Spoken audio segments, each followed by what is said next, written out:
Good morning. Good morning, everyone. It's great to see you again.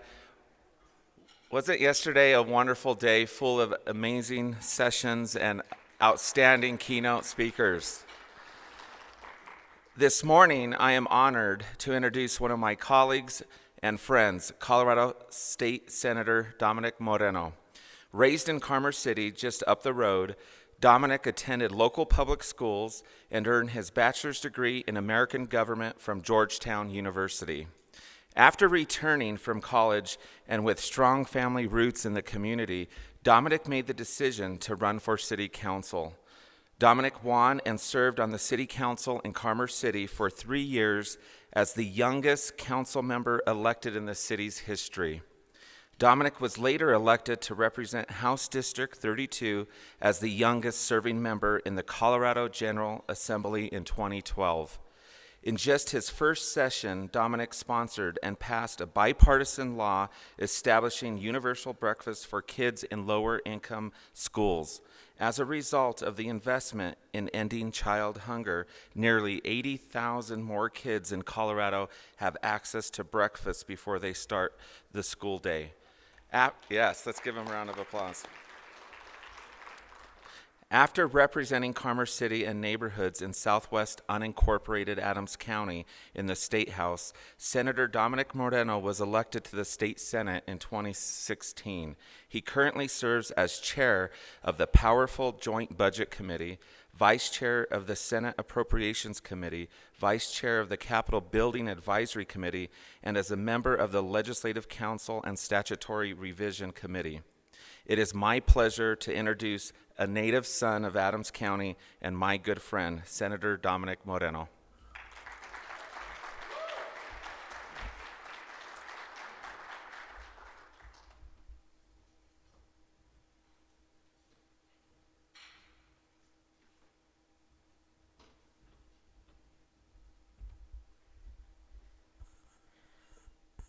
Good morning. I hear some folks had a late night last night, so I'll try to keep this dynamic and try to hold your attention.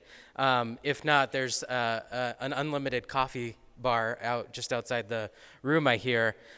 Ray, thanks so much for the invitation. One fellow native Adams County son to another, getting the keynote to be at your address, or your convention as the president is probably nepotism at its finest, but very much appreciate the invitation, and not my first time speaking to this group. I had the good fortune to speak with you all a few years ago, and it's great to be back. Thank you so much for the honor and the award last time. It's proudly displayed in my office, probably my favorite accomplishment or medal from an organization, because it's this beautiful painted glass that is just really gorgeous, and so thank you so much for helping me decorate my office. So I'll just go a little bit into kind of my history, my background, the work that I do at the state level, because every time I hear that biography read, it's not the full story, right? It's actually not, the accomplishments don't tell the full picture. So I'll give you the unedited, unrevised version this morning, because I do think as professionals in government, the thought is that you have to have some sort of specific pedigree or background to do this work, and nothing could be further from the truth, and my own story kind of demonstrates that. So as Ray said, born and raised here in the Colorado in Adams County. I actually live a block away from the house I grew up in, where my parents still live. My sister lives across the street from them, and my aunt lives 2 blocks from us, and then my cousins are all spread in between. And so when people say, like, how did you get elected at such a young age on city council, I say I talked to my family. And it turned out to be fairly, actually, they were the hardest interviews of all. Like, I remember when I ended up running for the state house, and you naturally call upon your family for volunteers. My brother has this very wry sense of humor, and so like he was, as people were coming in, he's like, this is my brother Dominick, he's running for state house. I wouldn't vote for him, but you should. And I'm like, yeah, that joke just doesn't land right. So if you could stop doing that, that would be great. So very close roots to the area that I grew up in, and went through all the local public schools in the Adams 14 school district. For those of you that have some familiarity with Colorado, the name Adams 14 you should know, because it is traditionally not one of the higher performing districts in the state of Colorado. In fact, it is historically the lowest performing district. And so, even though I did well in school, it was quite the wake-up call to have graduated valedictorian of my high school class, but still having to take remedial classes when I got to college. That was a stark reality, and we all struggle with our own forms of culture shock when we pursue higher education. But that really was a reminder of how difficult a time I was going to have in trying to live up to the expectations and trying to compete against my well-resourced peers. But I was fortunate. I got a great scholarship, the Daniels Fund. For any of you familiar, it operates in Colorado, Utah, New Mexico, and Wyoming. Very fortunate that it is essentially a full ride. So you can take it wherever you want, and I chose Georgetown University in Washington, D.C. The way I describe a school like Georgetown is everyone wants to be the next president of the United States. And so I was like, yeah, you all go ahead. I have no interest in that. What interests me and what has always been a passion of my life is service. And so I, all throughout high school, I was involved in organizations like student council, but I also would volunteer. I'd volunteer at the local nursing homes or anywhere that needed help. And so, in addition to having a full-time course load and needing to work to be able to fund my way through college, I also found time for service projects. And I joined this organization that for you to be an active member, you had to complete a certain number of service hours each week for you to be considered active. And so I would package meals for people with life-threatening illnesses. I would, again, go visit nursing homes, tutor after-school programs in Southeast DC elementary schools in Anacostia. And then I also staffed overnight shifts at a women's shelter. And I learned so much more in those experiences than I ever learned in the lecture halls at Georgetown. Graduation was tough, as I mentioned. I was not a traditional four-year student. I took about 5.5 years to complete my college education.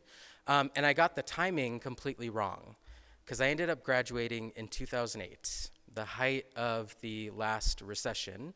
And as many of you may know or may be familiar, no one was hiring, right? No one especially was hiring someone who had just graduated from college and had no real work experience, right? They're like, oh yeah, he volunteered at stuff, that's great, but he hasn't really had a job outside of the college campus. And so I had a tough time finding work. And that's when my parents said, well, mijo, maybe the job market is better back in Denver, why don't you come back home? And so I did, and I moved into their basement like every college graduate those days. And I was looking around for work, and that's when I got a Facebook message from a friend I went to high school with. And she said, hey, there are seats up on the city council, and I think you should run. And my immediate thought was, well, I'm 24, I live in my parents' basement, I'm unemployed. Who exactly is going to vote for someone with that profile? But I thought about it more and realized this was an opportunity because growing up in a place like Commerce City, the common thing that you hear growing up is if you want to be successful, if you want to be somebody, you have to go somewhere else. You can't stay here. Commerce City is a working class community, and everyone strives for a better life for their kids, but no one actually says, hey, you can actually be successful. You can stay here. You can stay in the community you grew up in and give back and still be considered a success. And so I spent a lot of time reflecting on that and decided that I didn't want to be one of those people that gets a great college education and takes it somewhere else to benefit another community. I want to benefit my own. I want to use my education right here at home. And so I decided to run for city council, 24 years old, from my parents' basement. I had no idea how to run a political campaign. I bought a book on Amazon called How to Win a Local Election, and I was like, this is going to tell me everything I need to know. I will say, one of the things that that book did teach me is that you need to know your win number, right? You need to look at prior year's election results. You got to see how many votes that it took that person to win, and that'll instruct you how many votes you need to strive for. That comes into play a little bit later. But I ended up designing my own flyer on Microsoft Word, black and white, because I couldn't afford, I made copies in black and white at Kinko's because I couldn't afford color copies. And that's what I handed out to people. And I actually didn't start knocking on doors until I saw one of my opponents doing it. And I was like, you're supposed to talk to people. I should do that. And so I started to knock on doors, and the doors that I knocked on actually turned out to be the librarian at my elementary school, the janitor at my high school, right? All people who I had known growing up. And they kind of universally said the same thing. You clearly don't have the most experience, but we know you. And you grew up here, and you graduated from high school, and you got a college education, and you came back home. That was really important for them. And so I ended up, I had no idea in campaigns, you're supposed to make what's called the hard ask. You're supposed to say, hey, can I count on your support? I didn't do any of that. I instead took time to listen. And I would say, hey, thanks for telling me about the issues in your neighborhood or what you want to see different from the city. And I would kind of go on to the next door. I'd say, hopefully you'll keep me in mind. So How to Win a Local Election says you got to know your win number. And so election day, I remember counting up the number of people who said, I like what you had to say, I'm going to vote for you. And it was well short of that win number. And I was like, well, it was a fun ride, but, I know this outcome. So I ended up going to an election watch party that night at the local Mexican restaurant, El Jardín. And it wasn't even my own watch party, it was someone else's. Because again, I couldn't afford my own election night watch party. So there was another candidate that I'd become friends with, and I was like, hey, do you mind if I just come to your watch party? And he's like, yeah, that's fine. And it's right after the polls close at 7 p.m., and a reporter calls, and he says, hey, first batch of results just got released, and wanted to see how you feel. And I said, well, I haven't seen the results yet, but I think it's important to note that I gave it my best shot. And he said, well, yeah, you did because you won. And you not only won, you got more votes than the other two candidates combined. And at that point, I realized, wow, crap, what do I do now? Because I never really expected to win. I loved every minute of serving in a local government. Many of you do this work. You know how important it is. You know how many calls about barking dogs you get. I got my fair share as well.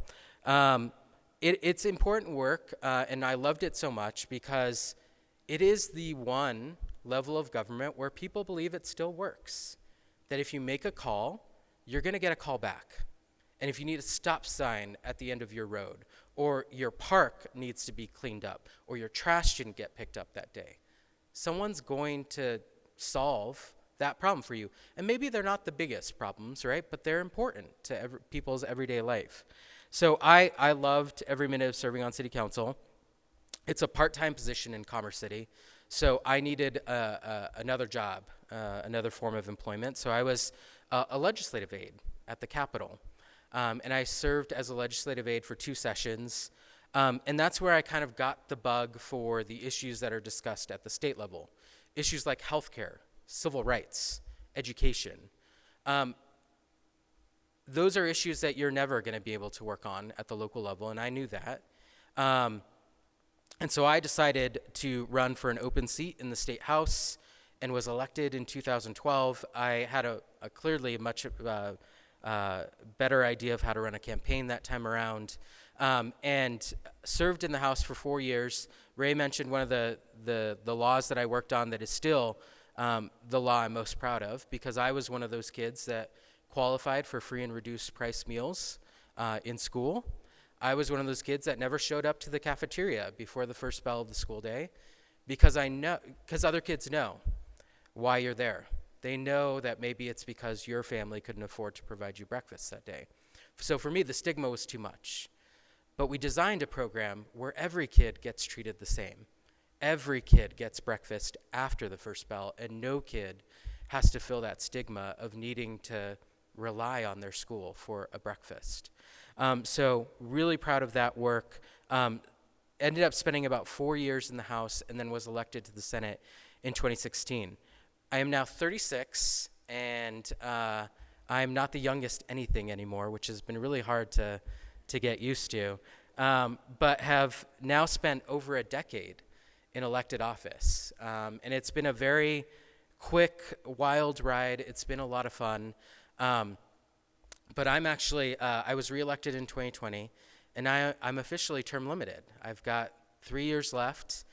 Still have lots of good work to do, but I will have to figure out what I want to be when I grow up in about 3 years, and that's actually very scary. So I've been taking a lot of professional advice recently, so if any of you have advice to offer, I'm happy to listen. I spoke to a group of Kenyan officials yesterday who were visiting Colorado. They think I should be an economist, so maybe I'll go down that road. But the work at the state level has been really satisfying, especially as a member of the state's budget committee. It is 6 people who are essentially in charge of drafting our $34 billion state budget each year. It leads to some interesting tensions because in Colorado we have 100 legislators and only 6 serve on the budget committee. So those 94 other people have to come to us anytime that they want money for their programs or their bills. And it leads to some really interesting tensions and conversations, but some really important work. Later, you will hear from Dr. Roberto Montoya, who is now actually the Chief Educational Equity Officer in the Department of Higher Education. That position came about because we approved a budget request 2 years ago to create that position. So it's amazing to see that when you have a focus on equity, on inclusion, on diversity, the things that you can do through the budgeting process, that you can really change outcomes, change people's lives through the budget process. For me, the big issues have been always, how do I make sure that people that government doesn't stand in their way? Because I think for a lot of people, government does stand in their way. There has been a conscious effort to create policies over the year that exclude certain communities. I saw at the local government level, Commerce City at one time had an ordinance that required food trucks to move every 30 minutes because certain residents, i.e. white residents in our community, didn't like the fact that taco trucks and food trucks would be at the end of their street to serve the day laborers, right? Those are the types of policies that happen because of racism and inequity in our communities. Another example was the fact that residents wanted to ban clotheslines, right? Because people like put out their clothes to air dry, and it makes our community look trashy. That is, whether they knew it or not, that is you are attacking someone's culture. You are attacking how they live. And I'm glad to see that we're in a time now where we are a lot more conscious of those policies. We're a lot more conscious of how those things affect different people. Thankfully, neither of those things are on the books today in Commerce City due to a lot of the work that we've put in over the years to dismantle that systemic racism that shows up. For me, it's always been, at least from the budgeting perspective, we created a program that allows undocumented people to finally get a driver's license in Colorado. With one caveat, it was created to only serve people at 3 of the DMV locations in Colorado. So people would have to drive hours for an appointment that they waited months for. And if they forgot one piece of paper, one document, they'd have to drive back 3 hours and probably not get another appointment for months. Those types of experiences have really informed my work on the budget committee. And I'm proud to say that because of the work that we've done over the years, those driver licenses are offered now at every single DMV office in Colorado, so that those folks can get, that they have the dignity, right, that the rest of us do, that they can go to any DMV office and get an officially sanctioned document from the government,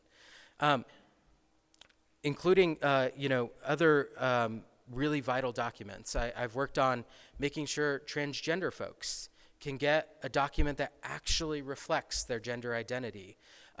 That, again, is just these barriers that I think government has created for people over the years, and it doesn't come about at random, right? It doesn't just come about because that is the prevailing mood. It has been systematic. It has been a way to try to oppress certain people, certain individuals, and I'm so glad to see that we are finally at a time where we're starting to break that down. Colorado had its own reckoning, right, with police accountability just a couple of years ago. There was protests and demonstrations, and damage was done to the state capitol. But it was a community that was for too long ignored and yearning to be heard. And we created this landmark police accountability law that prevents police from using chokeholds on people and prevents, blanket immunity for police officers. There needs to be accountability in our communities, and I know all of you are on the front lines of that work as well. There's so much more that we need to do. I'm feeling a bit nostalgic because I am kind of on my way out, and we'll have to kind of figure out what's next for me in about 3 years. But I know that the remaining time that I have will continue the work of breaking down that systemic oppression that so many communities have felt over the years. That is what I have decided to dedicate my life to. I do blame the Jesuits because they taught me in school their mission of social justice, of making sure that we are men and women for others. And service will remain a really key aspect of my life, no matter kind of what I do next. I know that commitment to service is what binds many of the people in this room today. And you often don't get the credit that you deserve, because I think many people think that government has become this out-of-touch thing, when in reality, it is just a collection of people who wanted to serve the greater good, who want to improve our communities, who want to make sure that people get the services that they need and that they rely on.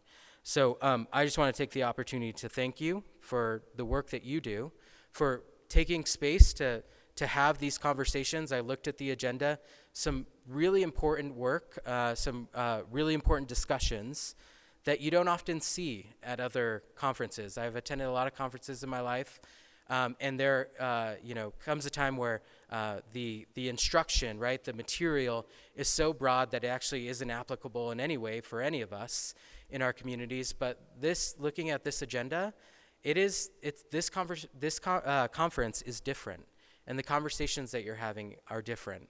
And so I just want to take the opportunity to thank you all for taking the time to travel to Colorado, to have these important conversations, and then to go back to your communities and do the really difficult work, because that's what we all are charged to do. That's what we all believe in doing. So Thank you, Mr. President, for the invitation. It was great being with all of you this morning. I probably ended way sooner than I was supposed to, so if there are any questions, happy to answer those, but thanks for having me this morning.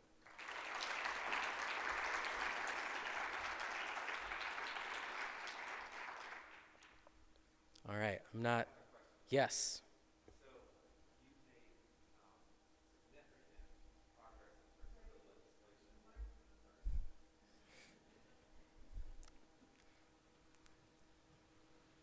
Some of the previous legislation that you've worked so hard to pass at the state capitol, what's next? What could we expect here in Colorado? What are your priorities?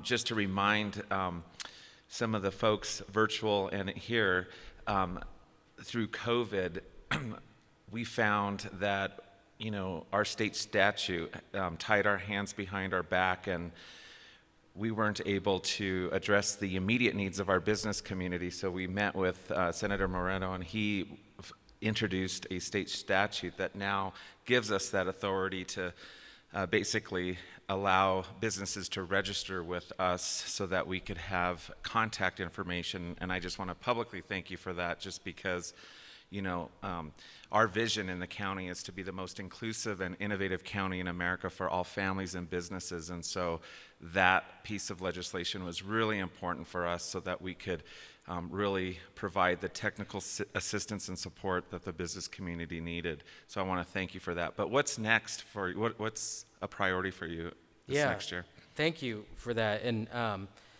I think I'm a firm believer that some of the best legislation comes about because just average folks who interact with the law on a daily basis suggest improvements to it. So that was one where Adams County saw a barrier, came to the state legislature, asked for a change, and we were able to do that. Another one was actually a constituent came to me, and their granddaughter had substance use challenges. And she had a young child, and the great-grandparents offered to take in the child and to care for that child. Well, fast forward a few years, the mother comes back into the child's life, and unfortunately immediately cuts off contact with the great-grandparents who had cared for this child for years. So I had a constituent come to me and say, we have been caring for our great-grandchild for much of the time that our granddaughter needed to get clean, to be able to take care of her daughter, and we have no ability or right to see our great-grandchild because state law doesn't provide for visitation with our great-grandchild. It contemplates, right, parents and grandparents and siblings, but it says nothing about great-grandparents. And for so many of us where our heritage is that we have multi-generational families, right? And we have people who raising a child is a collective effort, right? It's not just your parents directly, but it's also other family members that help with those things. And so worked with this constituent that we passed a law that now great-grandparents have the ability to request visitation with their great-grandchildren. The legislation, the laws that are proposed are best when they come directly from the community that needs some sort of change, that needs some sort of relief. So I would say what's next certainly is continuing to listen to those communities about what they need. We have a historic opportunity. Many of you are on the front lines of distributing the CARES Act and the ARPA relief dollars. I'm certainly on the front lines of that as well. And I'm really trying hard to keep my focus on what does the community need at this point in time.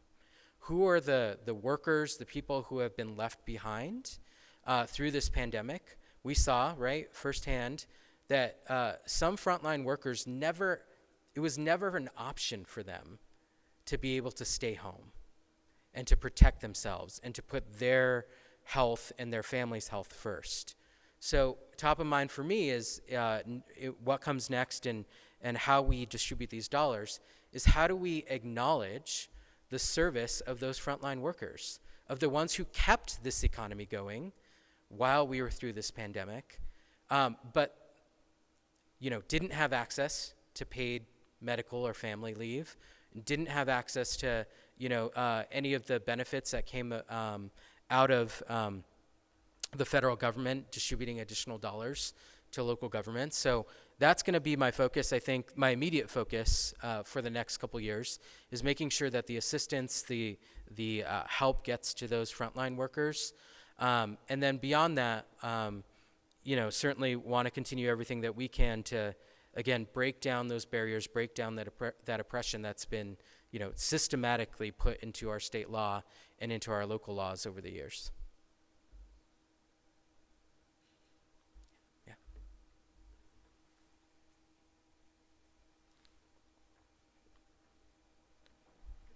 Good morning. Senator, my name is Frances Gonzalez. I'm from San Antonio, and I have a question for you. One of the, I think, great things about this organization since its inception is that it has tried to strive to open opportunities for career paths for its members. And I, having been involved for many years, I am particularly happy and excited to see the young people here at this conference. And so I'm setting this up for you because I have a question. You are a very successful elected official, and you are young, and I'm so excited about that. One thing that I've experienced in my life is that elected officials make fantastic administrators. So I am very curious because I think these folks want to know, because we heard you're on your sort of last years in this particular term, but what's in front of you as a career?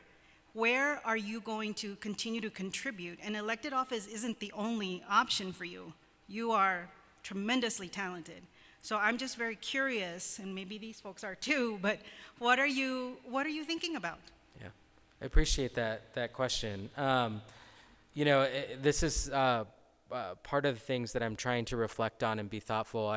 Because just to be clear, I don't love every aspect of elected office. There are a lot of pieces of it that I would rather do without. The raising money, those aspects of it, I'm not a fan of.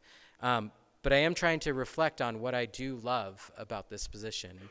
And what I love most, actually, is when school groups come to visit the state capitol, and I get to explain the process of state government and civics to the young people that attend.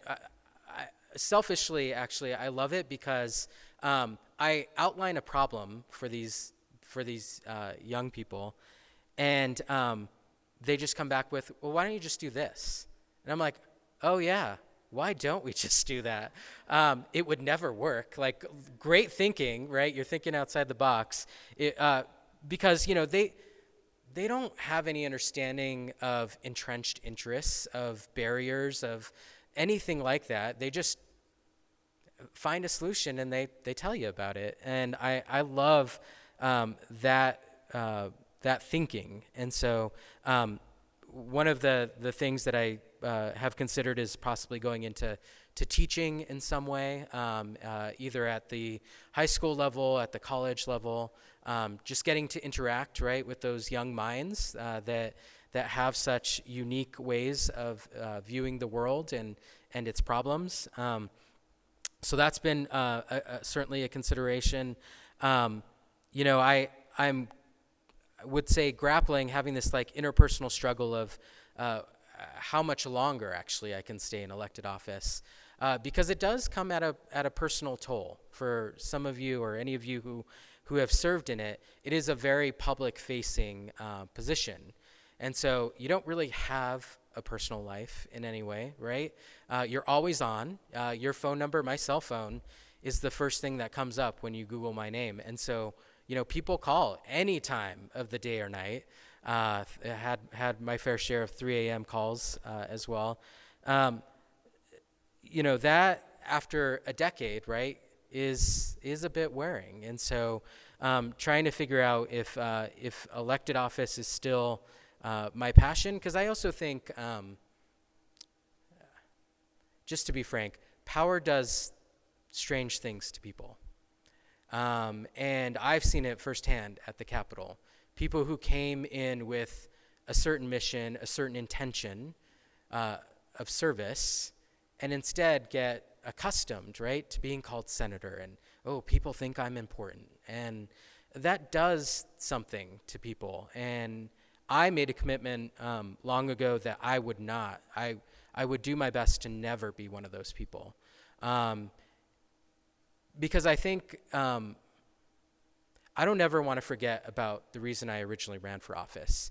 It wasn't to make a name for myself. It wasn't to do anything other than actually to repay a debt that I felt that I owed. Because my success is not and has never been my own.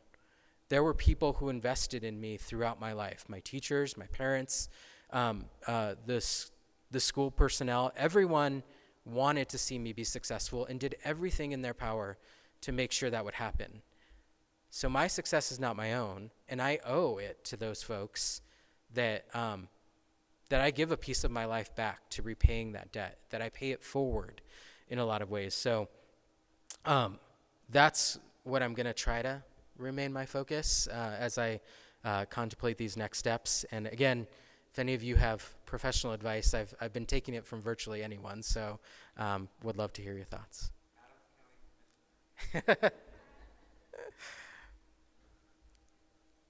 Any other questions?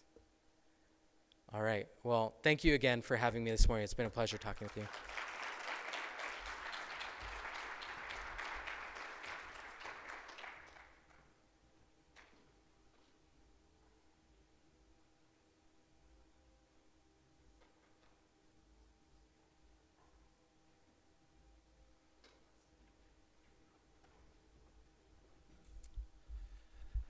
Thank you, Dominick. We are so lucky to have you in our community.